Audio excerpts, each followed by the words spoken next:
Jean-Claude Van Damme's rise from a tough childhood in Brussels to global fame as a martial arts icon is a story of grit, ambition, and unexpected twists.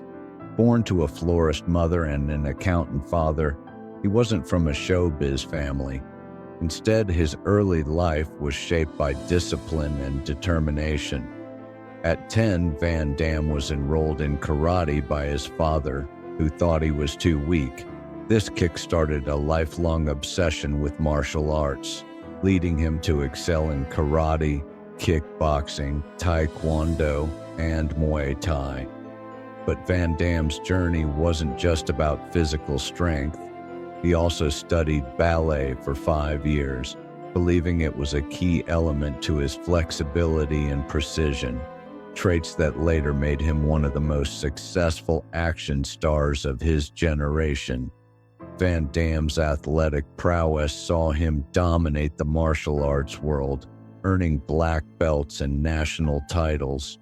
But his ambitions didn't stop at trophies. By his early 20s, he was eyeing Hollywood. Despite having no acting experience and barely speaking English, he left Belgium with just $5,000, eventually finding himself homeless and working odd jobs. Despite the hardship, he stayed focused on his goal, eventually getting noticed by Hollywood insiders. With a new name, Van Damme, and a relentless drive, he worked his way up. His breakthrough came in 1988 with Bloodsport, a film that highlighted his martial arts skills and turned him into an international star. However, it wasn't just his fighting ability that set him apart. It was his unrelenting work ethic and willingness to sacrifice. As his fame grew, so did his ego. He made bold moves like demanding control over his films and famously butting heads with director John Woo during Hard Target in 1992, removing 30 minutes of footage that didn't feature him. At his peak, Van Damme became one of the highest-paid actors, starring in hits like Time Cop and Street Fighter. But fame took its toll. By the mid-1990s, Van Damme's career and personal life began to spiral.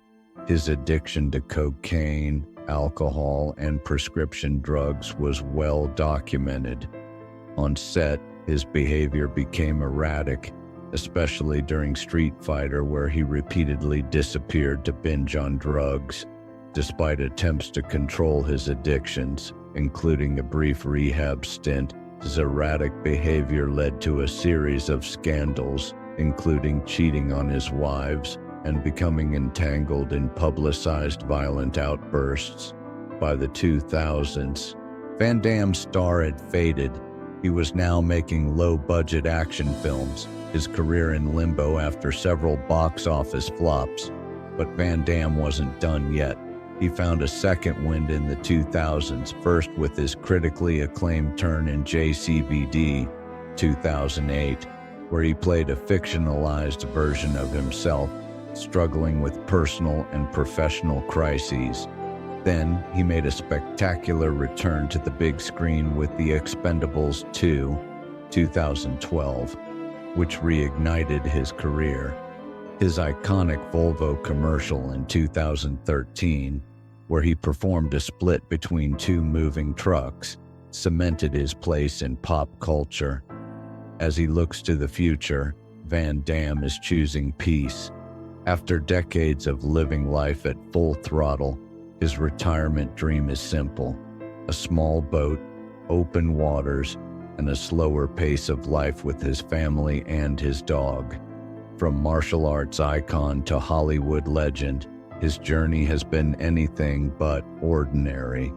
But in the end, it's a story of redemption, self-reflection, and the search for balance.